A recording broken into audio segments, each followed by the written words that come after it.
Hadirin dan hadirat rahimakumullah. Selain umat Islam wajib meyakini tidak ada Tuhan yang berhak disembah melainkan Allah.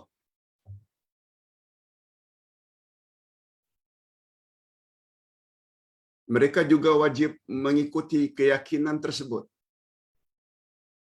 dengan keyakinan bahawa Nabi Muhammad sallallahu alaihi wasallam adalah utusan Allah atau Rasulullah.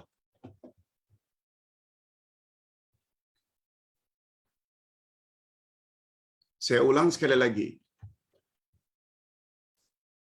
Umat Islam tidak cukup sekedar mengakui la ilaha illallah. Tapi pada masa yang sama, mereka juga wajib ikuti tauhid tersebut, la ilaha illallah, dengan pengakuan bahawa Nabi Muhammad sallallahu alaihi wasallam itu adalah utusan Allah. Kalau ditanya mengapa?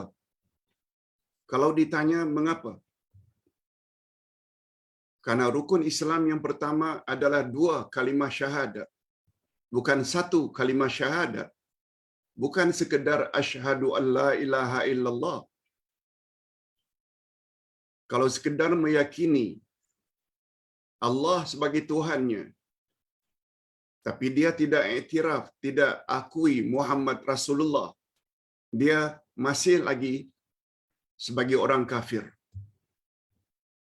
Sebab orang Yahudi pun percaya kepada Allah. Orang Nasrani Kristian pun percaya pada Allah. Tetapi mereka tetap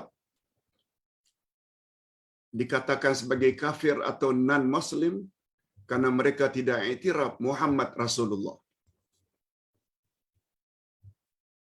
Tanpa keyakinan tersebut, seseorang belum layak dipanggil sebagai seorang Muslim, walaupun ia meyakini Allah sebagai Tuhannya. Dan atas sebab itulah mengapa rukun Islam pertama 2 kalimah syahadat, bukan 1 kalimah syahadat. Asyhadu an la ilaha illallah wa asyhadu anna Muhammadar Rasulullah. Sebagaimana telah dijelaskan pada bab-bab terdahulu, bahwa 2 kalimah syahadat terdiri daripada 2 syahadat. Itu sebabnya dulu kita telah belajar hakikat 2 kalimah syahadat. Syahadat pertama dipanggil dengan syahadat tauhid. Dipanggil juga dengan syahadat akidah. Dipanggil juga dengan syahadat iman. Sedangkan syahadat yang kedua, wa asyhadu anna Muhammadar Rasulullah, dipanggil dengan syahadat risalah, syahadat kerasulan, syahadat syariat, atau dipanggil juga dengan syahadat amalan. Sebab dalam beramal, khasnya beribadat kepada Allah yang Maha Esa, kita mesti ikut cara yang telah digariskan oleh Nabi Muhammad sallallahu alaihi wasallam. Yes. Mukaddimah ini sangat mustahak. Pengulangan ini sangat mustahak. Ini yang dalam ilmu pendidikan disebut dengan apersepsi.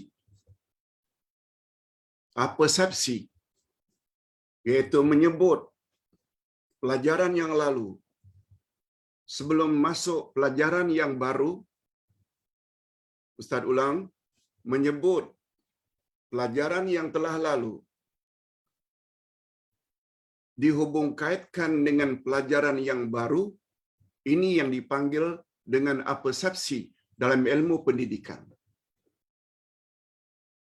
Oleh sebab itu jangan berani komen tak ada guna pengulangan selalu. No.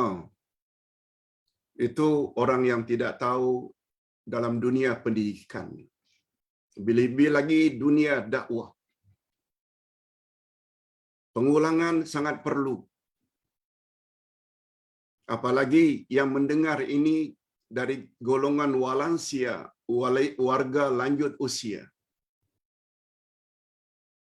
Itu sebabnya Allah Subhanahu wa taala di dalam Al-Qur'anul Karim menyebut kisah para rasul. Kadang-kadang dalam surah yang sama diulang beberapa kali. Beberapa kali. Kisah Nabi Musa dalam satu surah kadang-kadang diulang beberapa kali. Begitu juga pada surah-surah yang lain. Begitulah kisah nabi-nabi yang lalu. Itu adalah metodologi Allah Subhanahu wa taala dalam cara Allah ingin memberi kepahaman kepada umat manusia. Oleh sebab itu, tolong jangan komen kalau itu bukan bidang kita. Ustaz ulang sekali lagi. Rukun Islam yang pertama adalah 2 kalimah syahadat. Seseorang yang hanya mengucap asyhadu an la ilaha illallah belum lagi menjadi Muslim yang hakiki. Andai kata dia tidak mengikuti syahadat tauhidnya itu dengan syahadat risalah wa asyhadu anna Muhammad Rasulullah. Nah, sekarang kita masuk ke dalam bab syarat syahadat risalah. Syarat syahadat risalah. Kalau kalimat tauhid ada 7 syaratnya. Ilmu, cinta, taat, dan lain-lain. Ada 7. Barulah asyhadu an la ilaha illallah itu sah dan sempurna. Demikian juga rupanya terhadap syahadat risalah wa asyhadu anna Muhammad Rasulullah. Ada 4 syaratnya. Kalau tidak sempurna ucapannya wa asyhadu anna Muhammad Rasulullah. Nah, penerangan pada petang ini fokus kepada 4 syarat tersebut. Apa dia 4 syarat itu, Pak Ustaz? Pertama sekali, tasdiquhu fi kulli ma akhbara bihi. Kita mesti membenarkan segala perkhabaran yang datang dari Nabi sallallahu alaihi wasallam. Jangan ragu. Apalagi sampai menolak. Dengan dakwaan kononnya tidak logik. Jangan. Poin yang kedua. Al-imtithalu atau ta'atuhu fi kulli ma amara bihi. Patuhi apa saja yang Nabi suruh.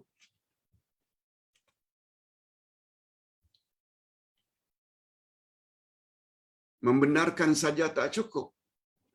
Kalau tidak diikuti dengan ketaatan atau kepatuhan, buat apa yang Nabi suruh.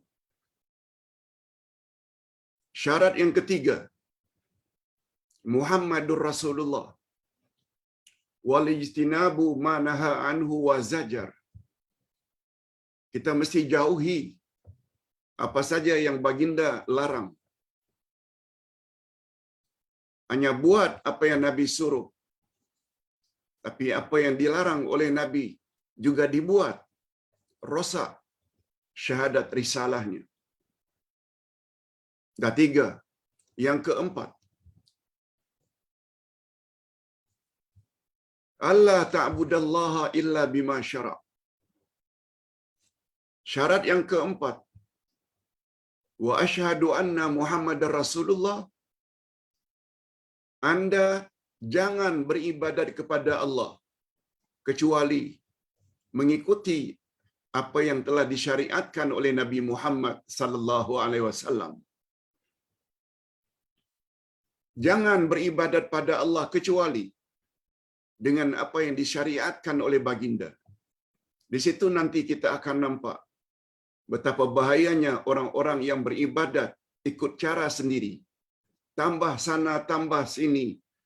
Kurang sana, kurang sini. Tidak sebagaimana yang diajar oleh Nabi. Rosak lagi. Bukan hanya ibadatnya ditolak, syahadat risalah wa asyhadu anna Muhammad Rasulullah juga menjadi rosak. Okey.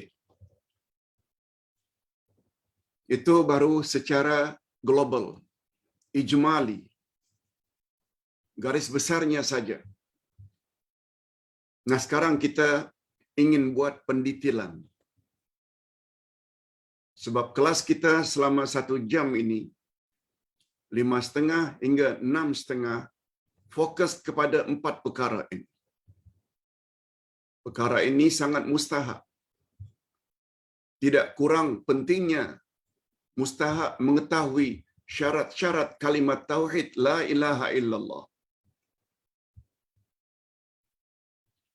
Ilmu, cinta, mengikuti, yakin. Sedangkan syarat wa asyhadu anna Muhammad Rasulullah ada 4. Mari kita fokus. Lihat muka surat 62. Buku Akidah Ahlussunnah wal Jamaah. Syarat Muhammadur Rasulullah yang pertama, tasdiquhu fi kulli ma akhbara bihi. Membenarkan segala yang dikhabarkan oleh Nabi Muhammad sallallahu alaihi wasallam. Di sini bahayanya golongan liberal. Di sini bahayanya golongan anti hadis. Mereka tolak hadis Nabi. Umat Islam yang percaya akan kerasulan Nabi Muhammad sallallahu alaihi wasallam wajib, bukan harus, bukan mubah, bukan sekedar boleh. Umat Islam yang percaya akan kerasulan Nabi Muhammad sallallahu alaihi wasallam wajib yakin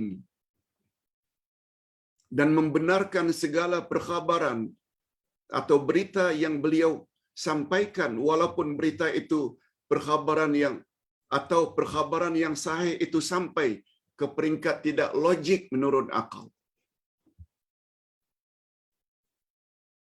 Kalau perkhabaran itu datangnya secara sahih, riwayatnya walau sampai ke peringkat tidak rasional rasanya, tak masuk di akal, tetap kita wajib meyakininya. Kalau ditanya apa sebab? Ini disebabkan karena segala ucapan Nabi sallallahu alaihi wasallam pada hakikatnya adalah wahyu daripada Allah. Wahyu daripada Allah. Allah Subhanahu wa taala berfirman dalam surat An-Najmi ayat 3 dan 4. A'udzubillahi minasyaitonir rajim. Wa ma yantiqu 'anil hawa in huwa illa wahyun yuha. Dan tidaklah yang diucapkan oleh Nabi Muhammad itu berdasarkan hawa nafsunya, tapi semua ucapan Nabi itu adalah wahyu. Begitu Allah yang sebut. Hadirin dan hadirat serta para pemirsa yang saya hormati, kita yang percaya bahwa Al-Quran itu kalamullah, semua ucapan Nabi adalah benar belaka. Berdasarkan ayat 147 Al-Baqarah, Al-haqqu mir rabbik fala takunanna minal mumtarin. Kebenaran itu segala yang datang dari Tuhanmu. Oleh sebab itu kamu jangan ragu-ragu lagi. Al-Baqarah 147. Al-Baqarah ayat 2. Zalikal kitabu la raiba fi hudal lil muttaqin. Ini adalah kitab Al-Quran, tidak ada sedikit pun keraguan di dalamnya, pedoman bagi orang-orang yang bertakwa. Sebabnya Allah tegaskan pada ayat 46 dari surat Al-Kahfi. 46 dari surat Al-Kahfi. Apa kata Allah kepada Nabi Muhammad sallallahu alaihi wasallam? Wa qulil haqqu mir rabbik. Faman syaa'a minkum falyu'min wa man syaa'a minkum falyakfur. Katakan hai Muhammad kepada umatmu, kebenaran yang aku bawa adalah datangnya dari Tuhanmu. Siapa di antara kamu yang mau percaya, mau beriman, silakan beriman.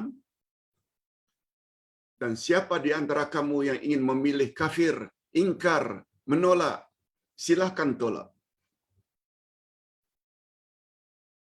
Begitu kata Allah. Nabi Muhammad menyampaikan saja. Nah, letakkan diri kita. Kita tidak masuk golongan yang mana satu. Mau benarkan segala percakapan Nabi bila riwayat itu datang secara sahih atau tolak, itu pilihan kita. Jangan salahkan Nabi. Jangan salahkan Allah. Membenarkan tanpa sedikit pun ragu. Membenarkan kalamullah tanpa sedikit pun ragu terhadap segala berita yang dibawa oleh Rasulullah sallallahu alaihi wasallam dalam hadis-hadisnya yang sahih adalah termasuk perkara yang paling asas. Ustaz ulang, termasuk perkara yang paling asas, paling dasar untuk kesempurnaan iman seseorang. Ini sebagaimana tergambar dalam ungkapan Imam Asy-Syafi'i. Ini imam kita, Imam Asy-Syafi'i. Apa kata beliau? Memberi komen dalam hal ini. Kita sepatutnya, kata Imam Syafi'i berkata, amantu billah wa bima jaa anillah ala muradillah. Wa amantu bi rasulillah wa bima jaa an rasulillah ala muradi rasulillah. Artinya, aku beriman kepada Allah dan aku juga beriman segala yang datang daripada Allah menurut maksud Allah.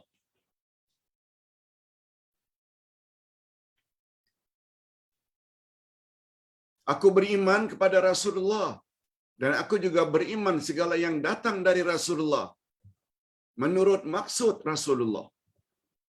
Itu yang kita pelajari. Itu sebabnya kalau ingin mendapat tafsir, carilah tafsir-tafsir yang mu'tamad, yang mu'tabar. Kalau ingin mendapat hadis-hadis Nabi untuk dijadikan pedoman, rujuk kepada hadis-hadis Nabi. Rujuk kepada pensyarah-pensyarah hadis yang mu'tabar. Bukan sembarang tukang tafsir. Bukan sembarang tukang syarah hadis. Itu sebabnya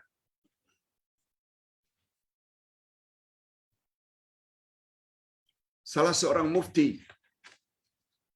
di Malaysia, Allah yarham, Tan Sri Harusani, yang pernah menjadi mufti Perak, ketika ditanya, Tuan Mufti, kita nak hukumkan bagaimana bagi orang yang tidak percaya pada hadis, golongan anti hadis. Mereka percaya Nabi Muhammad, tapi mereka tidak percaya pada hadis-hadis Nabi. Apa yang Ustaz pernah baca, beliau jawab, murtad. Walaupun percaya pada Nabi. Apa sebab? Sebab itu bercanggah dengan apa yang dikatakan oleh Imam Asy-Syafi'i. Bila beriman pada Allah, barulah sempurna iman pada Allah. bila kita beriman dengan apa yang datang dari Allah, yaitu Quran. Begitu juga kalau kita beriman kepada Nabi Muhammad sallallahu alaihi wasallam, tidak sempurna iman itu kecuali kita juga percaya dan beriman segala yang datang dari Rasulullah. Itu sebabnya definisi hadis atau sunnah Nabi adalah himpunan perbuatan Nabi, ucapan Nabi, dan ketetapan Nabi, serta sifat-sifat Nabi. Itu namanya hadis. Percaya Muhammad Rasulullah, tapi segala yang datang dari baginda tidak dipercayai, boleh rosak imannya, boleh murtad, sebagaimana pandangan Allah Yarham Tan Sri Harusani. Hadirin dan hadirat, dalam hal ini kita hendaklah mengikuti jejak langkah sahabat Nabi yang terkemuka, yaitu Abu Bakar.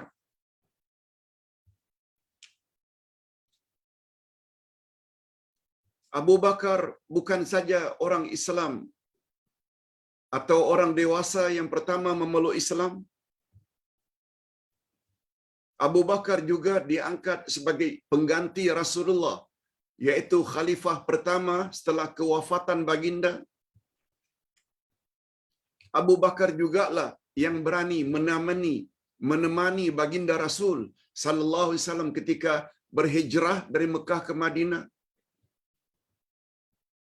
Abu Bakar jugalah bapa mertua dari isteri yang paling dikasihi oleh baginda, bapa Siti Aisyah.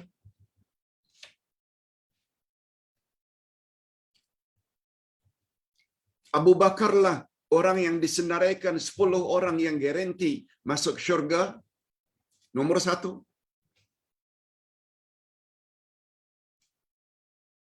Dan Abu Bakarlah orang pertama yang membenarkan kisah Isra dan Mi'raj yang dilalui oleh Nabi Muhammad sallallahu alaihi wasallam, walaupun peristiwa tersebut seperti tidak masuk akal, tidak logik, tidak rasional. Berangkat habis Isya dari Mekah. Habis Isya berangkat. Balik sebelum subuh malam yang sama. Padahal perjalanan Isra dari Mekah ke Madinah, dari Madinah ke Palestin, Masjid Al-Aqsa, itu perjalanan Isra. Perjalanan horizontal, mendatar. Dan daripada Masjid Al-Aqsa naik ke langit. Langit pertama, kedua, ketiga, keempat, kelima, keenam, ketujuh. Sampai di Siratul Muntaha, malaikat yang mengiringi tidak dibolehkan naik ke atas. Nabi terus naik ke atas dibawa oleh awan putih menghadap Allah Azza wa Jalla. Bukan setakat itu. Begitu dapat kewajiban salat 50 waktu, turun sampai kepada Nabi Musa. Nabi Musa sarankan, nasihatkan supaya mendapat pengurangan daripada 50 waktu, akhirnya menjadi 5 waktu. Setelah turun naik selama 9 kali. Ke semua perjalanan yang jauh itu boleh berlaku antara Isya dengan subuh. Padahal ketika itu perjalanan dari Mekah ke Palestin saja, pulang pergi memakan masa 1 bulan. 14 hari pergi, 14 hari balik, walaupun mengendarai kenderaan yang sangat laju zaman itu. Namun demikian Abu Bakar tetap percaya. Di situ akhirnya Abu Bakar mendapat gelaran As-Siddiq. As-Siddiq maknanya orang yang membenarkan apa saja perkara-perkara yang dikhabarkan oleh Nabi Muhammad sallallahu alaihi wasallam. Dan menurut pahaman Ahli Sunnah wal Jamaah, putri beliau yaitu Siti Aisyah juga telah mendapat gelaran As-Siddiqah, wanita yang membenarkan, sebagaimana ayahnya Abu Bakar As-Siddiq. Itu sebabnya hadirin dan hadirat, bila kita belajar tafsir, gelaran As-Siddiq ini adalah gelaran yang sangat istimewa. Gelaran As-Siddiq adalah gelaran yang sangat istimewa, betul-betul terletak setelah Nabi.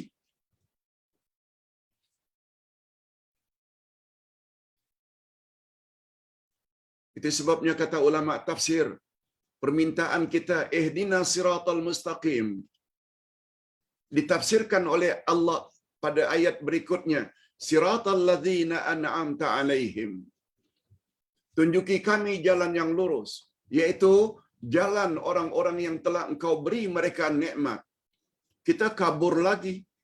Siapa golongan orang-orang yang telah diberi oleh Allah nikmat? Bahwa perjalanan mereka lah perjalanan yang lurus. Lalu Allah explain ayat tersebut pada ayat 69 dari surat An-Nisa. Ulaika ma'al ladzina an'ama Allahu 'alaihim minan nabiyyin wasiddiqin wasyuhada wassalihin. Golongan yang telah mendapat nikmat Allah itu ialah nabi-nabi, siddiq-siddiq, orang-orang yang mati syahid dan orang-orang saleh. Coba lihat, siddiqin betul-betul mengiringi nabiyin. Itu sebabnya andai kata kita ingin berada di atas jalan yang lurus, ikut tertib, ikut Nabi Muhammad dulu. Kalau tidak ada contoh dari Nabi Muhammad, ikut jalan Abu Bakar As-Siddiq. Kalau tidak ada dari Abu Bakar As-Siddiq, tengok kalau dari Umar, Osman dan Ali, sebab mereka adalah kelompok ketiga syuhada, orang-orang yang mati syahid. Sebab mereka dibunuh ketika menjalankan tugas kekhalifahan. Baru yang terakhir as-salihin.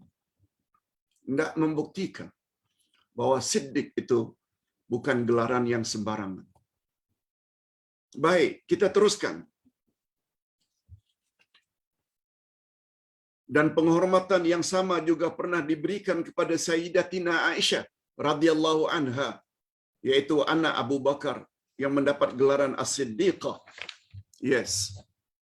Artinya wanita yang sangat membenarkan segala yang datang dari Rasulullah sallallahu alaihi wasallam. Allahu akbar.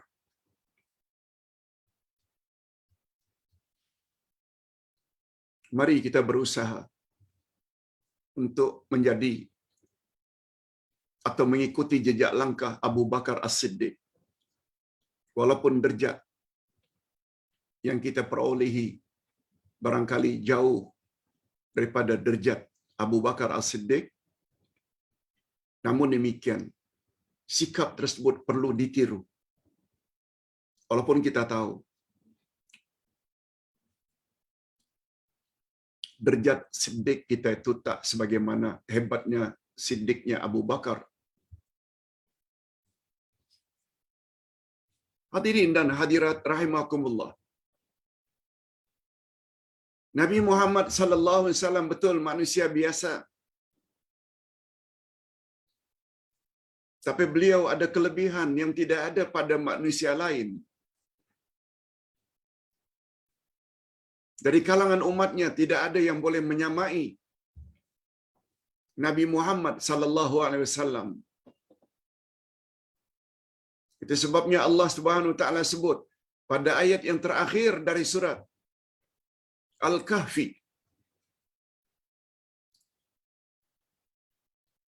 Allah Subhanahu wa taala suruh Nabi Muhammad katakan pada umatnya, pada kita.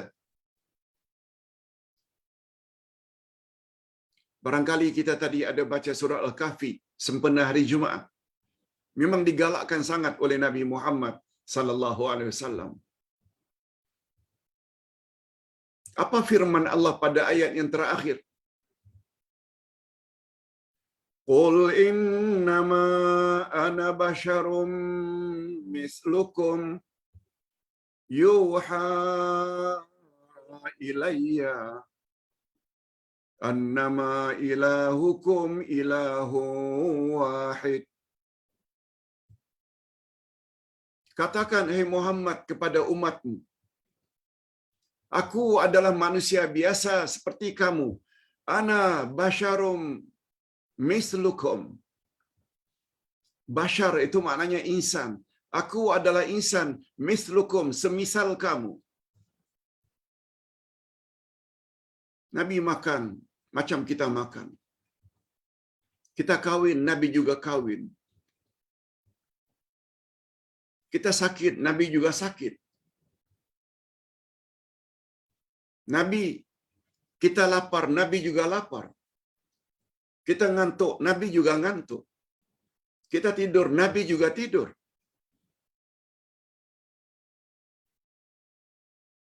Kita kawin dan punya zuriat, Nabi juga kawin dan punya zuriat. Tapi yang tak ada pada kita, sambungan ayat. Yuha ilayya. Kepadaku diturunkan wahyu. Nah, ini yang kita tak ada. Atas sebab itu, Abu Bakar sungguh yakin apa saja yang dikatakan oleh Nabi. Sebenarnya banyak perkara yang disampaikan oleh Rasulullah yang pada mulanya dirasakan tidak dapat diterima oleh akal. Tetapi ternyata kemudian diakui kebenarannya oleh para saintis moden, seperti kemunculan api dari dasar laut, percakapan dari jarak jauh dengan telefon, nikmat buah-buahan yang segar walaupun ditanam di negeri yang berjauhan. Ini semua disebut oleh Nabi. Bila dekat hari kiamat nanti, kamu akan dapat bercakap dari jarak jauh. Zaman itu tak ada telefon. Tapi para sahabat, terutama Abu Bakar, benarkan saja. Sebab yakin semua yang Nabi ucap itu mesti benar. Sebab ucapan Nabi adalah wahyu. Nabi pernah membuat statement. Di bawah tanah ini ada air. Non, jauh di bawah air sana ada api. Nabi yang cakap. Sahabat tidak ada yang mempertikaikan. Tapi betul tak pada hari ini semua orang percaya? Lalulah di pantai Terengganu, kita akan nampak api keluar dari laut. Api keluar dari laut. Apa sebab? Non, jauh di bawah lautan sana ada bahan bakar. Petrol. Zaman Nabi belum diperolehi lagi. Tapi hari ini kita dah nampak. Kata Nabi, pada akhir zaman nanti, besi boleh terbang. Saat tak ada zaman Nabi kapal terbang. Tapi hari ini sudah tak heran lagi. Allahu Akbar. Oleh sebab itu, andai kata kita jumpa hadis Nabi, nampaknya macam tidak logik, jangan cepat-cepat melatah. Jangan cepat-cepat membantah. Berapa banyak apa yang didapati oleh saintis hari ini bersesuaian dengan kehendak Al-Quran, bersesuaian dengan apa yang Nabi pernah sebut 15 abad yang lalu. Allahu Akbar. Oleh sebab itu, kalau ada saudara mara yang anti hadis, golongan liberal yang menafsirkan Quran dengan akal semata, tolong nasihati mereka. Sikap demikian jangan diteruskan. Kalau mati dalam keadaan demikian, buruk padanya. Sebab itu berarti kita coba mempertikaikan kebenaran Nabi Muhammad sallallahu alaihi wasallam. Okey, baru satu. Baru satu syarat, wa asyhadu anna Muhammadar Rasulullah. Syarat yang kedua, ta'atu fi kulli ma amara bihi. Patuhi saja apa yang Nabi suruh. Nah, karena kita tahu apa yang Nabi cakap itu datangnya daripada Allah, mematuhi Nabi hukumnya wajib. Oleh sebab itu Dr. Abdul Karim Zaidan, Allah yarham, dalam kitabnya Usulud Dakwah, asal usul atau pola-pola dakwah, bentuk-bentuk dakwah, dalam buku tersebut kata beliau, Allah memang berbeza dengan Nabi Muhammad. Hak Allah berbeza dengan hak Nabi Muhammad. Betul? Hak Allah tidak boleh diberi kepada Nabi Muhammad. Tak boleh. Apa yang paling utama? Hak Allah. Beribadat. Beribadat mesti kepada Allah. Bila kita beribadat kepada Nabi Muhammad, syirik hukumnya. Sebab itu berarti kita telah menduakan Allah. Rosak la ilaha illallah, yang makna utamanya tiada Tuhan yang berhak disembah melainkan Allah. Allah berfirman pada ayat 56 Az-Zariyat, "Wa ma khalaqtul jinna wal insa illa liya'budun." Aku tidak jadikan jin dan manusia kecuali agar mereka beribadat padaku, kata Allah. Lalu kita beribadat pada Nabi Muhammad. Syirik.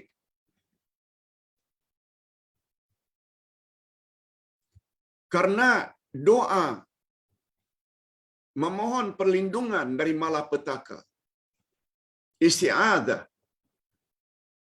istighasah, agar terhindar daripada perkara-perkara yang tidak elok. Semua itu adalah termasuk dalam bab ibadat. Itu sebabnya sebelum kita sampai ke pembicaraan Nabi Muhammad sallallahu alaihi wasallam, kita telah bahas dulu terlebih dahulu jenis-jenis ibadat. Ada namanya ibadat hati, seperti ikhlas, sabar, takut, tawakal. Ada namanya ibadat badan, seperti salat, puasa.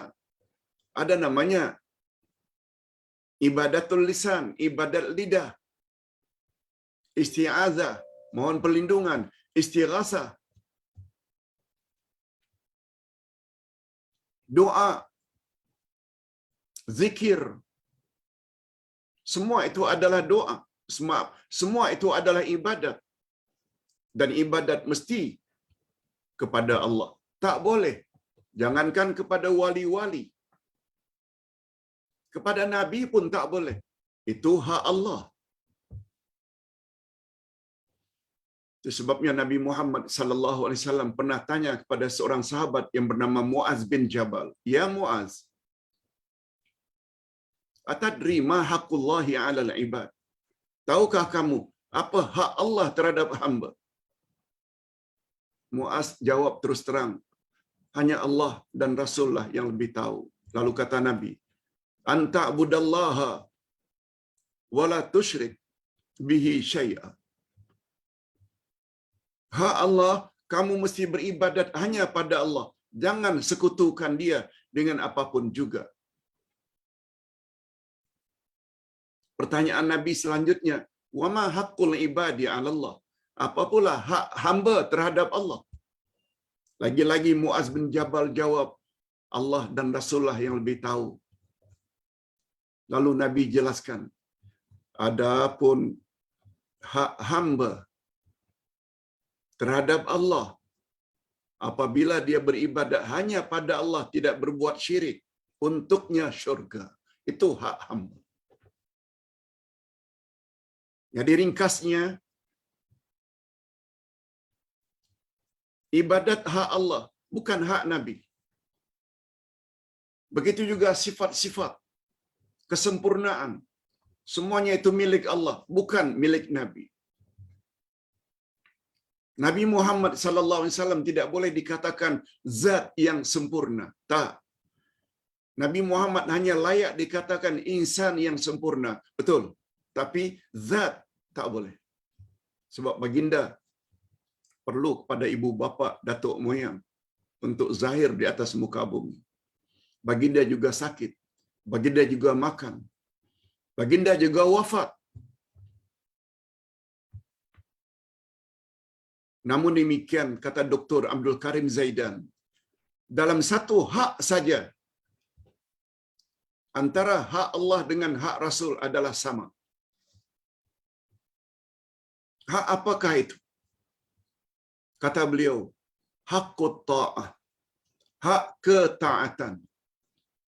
Kita sedang bercakap tentang syarat kedua, Muhammadur Rasulullah. Setelah yang pertama, kita membenarkan apa saja perkhabaran yang datang dari Nabi, ikuti jejak langkah Abu Bakar As-Siddiq. Yang kedua, ta'atuhu fi kulli ma amara bihi. Patuhi saja, taati saja apa yang disuruh oleh Nabi. Mengapa Dr. Abdul Karim Zaidan katakan satu hak saja antara Allah dengan Rasul Nabi Muhammad adalah sama? Sebab Muhammadur Rasulullah. Muhammad itu utusan Allah. Nabi Muhammad hanya menyampaikan saja segala yang datang dari Allah. Oleh sebab itu, bila kita selaku umat patuhi saja apa yang Nabi suruh, sama hukumnya dengan kita mematuhi Allah. Demikian sebaliknya, apabila kita mula membantah apa saja yang datang dari Nabi, padahal riwayatnya sahih, itu sama dengan kita membantah Allah. Sebabnya di dalam Al-Quran selalu disebut taat kepada Allah diiringi oleh taat kepada Rasul. Lihat ayat 59 dari surat An-Nisa. Ya ayyuhalladzina amanu,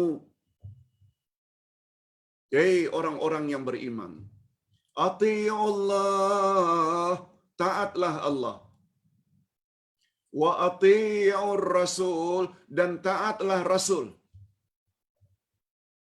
wa ulil amri minkum, dan pemimpin-pemimpin kamu. Apa rahasia ayat ini? Setelah meletak ati'u di hadapan Allah, taatilah Allah, itu makna ati'u. Diulang sekali lagi, ati'u di depan Rasul, wa ati'ur rasul, dan taatilah Rasul. Tapi tidak ada ati'u di depan ulil amri. Pemimpin di sini ada dua makna, umara, pemimpin keduniaan, dan ulama, pemimpin agama. PM, TPM.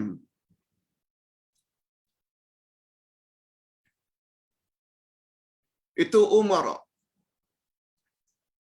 Menteri dalam negeri, menteri luar negeri, itu umara. Yaitu pemimpin-pemimpin dalam hal-hal keduniaan. Pentadbiran. Ada namanya lagi ulama, yaitu pemimpin keagamaan. Hakim mahkamah syariah, tuan qadi, tuan mufti, pendakwah, ustaz. Itu ulama. Jadi ulil amri terbagi dua, umara dan ulama. Hanya saja dalam ayat tadi, di depan ulil amri tidak ada ati'u, itu memberi isyarat taat kepada umara dan ulama bersyarat. Selagi perintah mereka tidak bercanggah dengan Allah dan Rasul, yes, ikuti, patuhi. Tapi bila bercanggah, tidak ada ketaatan. Sebagaimana kata Nabi, la ta'ata li makhluqin fi maksiatil khaliq. Tidak ada ketaatan dalam perkara maksiat. Jadi menariknya, setelah menyebut ati'ullah, diulang sekali lagi ati'ur rasul, ini membuktikan bahawa taat kepada Rasul itu derajatnya sama dengan mentaati Allah. Itu sebabnya Nabi Muhammad sallallahu alaihi wasallam bersabda,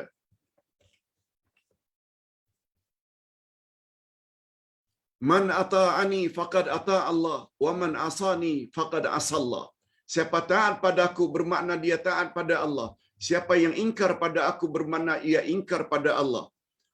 Hadis riwayat Bukhari dan Muslim. Satu lagi hadis. Kullu ummati yadkhulunal jannah illa man aba. Semua umatku layak masuk syurga kecuali orang yang enggan. Lalu sahabat bertanya, siapa mereka yang enggan itu ya Rasulullah? Tidak mau masuk syurga. Lihat dengar apa penjelasan Nabi. Kata Nabi, man ata'ani dakhalal jannah. Siapa yang taat padaku dia layak masuk syurga. Wa man asani faqad aba. Siapa yang ingkar terhadap perintah aku, dialah orang yang enggan. Dialah orang yang tidak layak masuk syurga. Make your choice. Tinggal pilih, nak ikut yang mana satu. Taat Allah, taat Rasul, atau durhaka pada Rasul, atau tolak hadis-hadis Nabi. Hadirin dan hadirat serta para pemirsa yang saya hormati. Kita teruskan dengan syarat yang ketiga. Al-ijtinabu ma naha anhu wa zajar. Kita hendaklah jauhi apa yang dilarang oleh Nabi. Ingat, dalam istilah bahasa Arab, taat itu ada dua jenis. Yang namanya taat ada dua jenis. Dalam bahasa Arab disebut at-ta'atu fil islami naw'an. Taat dalam Islam ada dua jenis. Fi'lun wa tarkun. Fi'lun maknanya buat. Tarkun maknanya meninggalkan. Bila kita dikatakan taat kepada Allah jika kita buat, bila yang kita buat itu apa yang Allah dan Rasul suruh. Betul, itu taat. Bila Pak Ustaz, jika kita tinggalkan sesuatu, kita juga dikategori sebagai orang yang taat pada Allah dan Rasul. Bila yang kita tinggalkan itu apa yang dilarang oleh Allah dan apa yang dilarang oleh Rasul. Oleh sebab itu dia tidak sempurna ketaatan seseorang. Salat tak tinggal, puasa tak tinggal. Umrah berkali-kali, haji berkali-kali, keluarkan zakat. Tapi pada masa yang sama, rasuah. Pada masa yang sama, berzina, punya wanita simpanan. Tidak sempurna ketaatan. Atau sebaliknya, punya anak. Baik sebaik-baiknya, tak terlibat dengan dada, tak terlibat dengan pergaulan bebas, tak terlibat dengan minum arak. Tapi in the same time juga tidak salat, tidak puasa, tidak tutup aurat. Itu bukan ketaatan yang sempurna. Apalagi tidak buat dua-dua. Suruhan Allah tak buat. Justru larangan Allah dilanggar. Lagilah. Wujud dalam masyarakat. Mudah-mudahan kita dilindungi oleh Allah daripada termasuk golongan tersebut. Nah, yang terakhir, yang keempat, ini tidak kurang pentingnya. Apa dia? Allah na'budallaha illa bima syara'. Kita jangan beribadat kepada Allah kecuali mengikut cara Rasulullah sallallahu alaihi wasallam.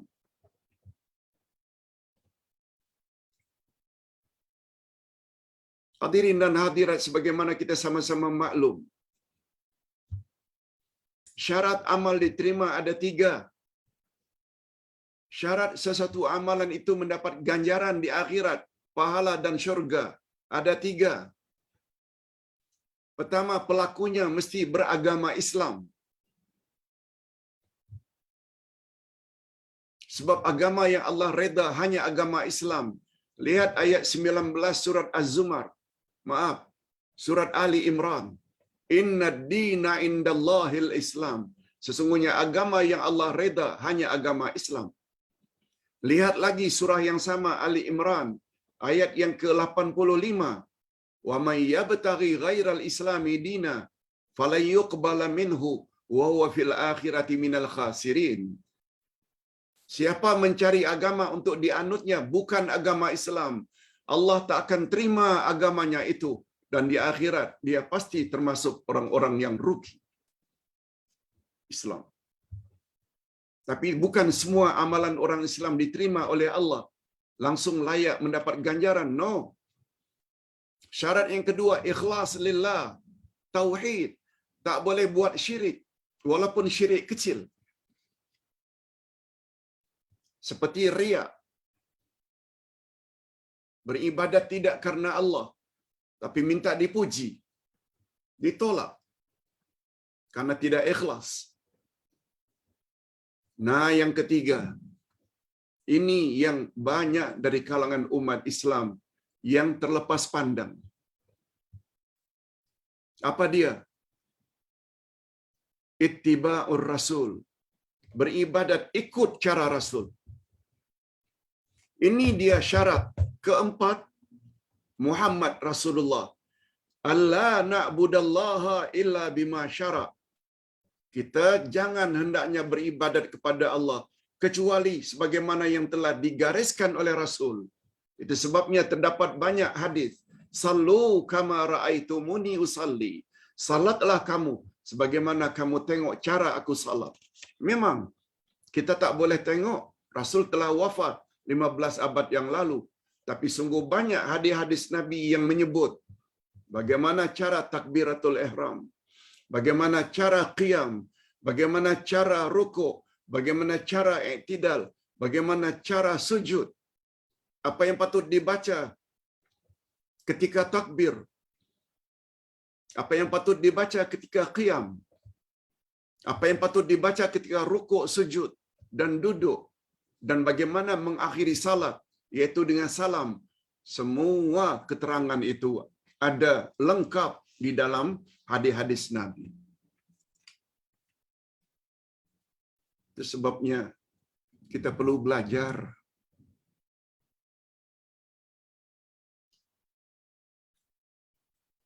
Kalau tak belajar macam mana tak tahu. Matlamat kita dicipta oleh Allah adalah untuk beribadat pada Allah. Macam mana cara beribadat pada Allah? Jawabnya tak tahu. Tapi Allah Maha Adil. Allah angkat manusia tertentu pada setiap zaman yang bergelar Rasul. Pada Rasul tersebut diturunkan wahyu, disuruh membimbing umat. Nah, sekarang bagi kita umat akhir zaman, Rasul yang diangkat untuk umat akhir zaman, termasuk kita, bernama Muhammad. Sekarang ajaran yang Nabi Muhammad ajar bagaimana salat, bagaimana tawaf, bagaimana sa'i, bagaimana kita tak mau ikut. Macam mana tidak sempurna? Malah dituduh pula bila orang bawa hadis Nabi, bawa ayat Quran, dituduh dengan tuduhan yang bermacam-macam. Padahal Nabi menyebut, taraktu fikum amrain in amsaktum bihima lan tadillu abada, Al-Quran wa sunnati. Aku tinggalkan untukmu wahai umat dua perkara. Sekiranya kamu berpegang teguh kepada kedua-duanya, kamu tidak akan sesat selama-lamanya. Itu Quran dan sunnahku. Ini yang kita belajar. Itu sebabnya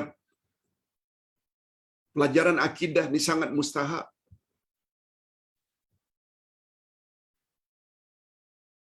Itu sebabnya kalau pembelajaran agama itu bermula dengan ibadat, akidah tidak dipersiapkan.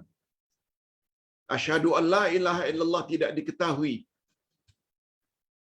Ada berapa rukun la ilaha illallah, ada berapa syarat la ilaha illallah, ada berapa perkara yang boleh membatalkan la ilaha illallah. Muhammadur Rasulullah tidak diketahui rukun dan syaratnya. Apa perkara yang boleh membatalkan Muhammadur Rasulullah tak dipelajari. Itu sebabnya salat tak tinggal, puasa tak tinggal, haji umrah berkali-kali, syirik masih buat karena asyhadu an la ilaha illallah tak mantap. Ibadat memang beribadat, tapi tambah sana, tambah sini. Yang dipanggil dengan bid'ah. Apa sebab?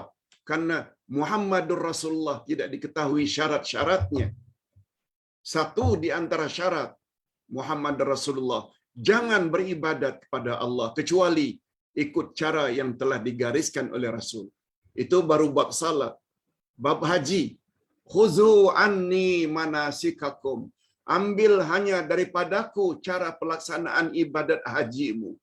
Bagaimana tawaf, berapa kali pusingan tawaf, melontar jamarat dengan batu sebesar apa, berapa bilangannya. Wukuf di Arafah berapa hari bulan. Miqat orang daripada Malaysia, Indonesia, dari mana mesti berniat dan memakai ihram, semua telah ditetapkan oleh Nabi. Itu sebabnya kata Nabi, man amila amalan laisa alaihi amruna fahuwa raddun.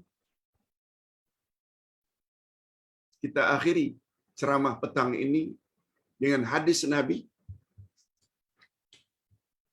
riwayat Imam Muslim, man amila amalan laisa alaihi amruna fahuwa radd. Siapa buat suatu amalan tidak ikut cara kami, amalnya ditolak. Ditolak maknanya tidak diberi pahala. Bukan saja tidak diberi pahala, hukumnya dosa. Sebab kita beramal ibadat tidak ikut cara Nabi Muhammad sallallahu alaihi wasallam. Ustaz kira cukup sampai di sini dulu, di mana rumusan atau keringkasan. Seseorang belum cukup sekedar mengucap asyhadu an la ilaha illallah.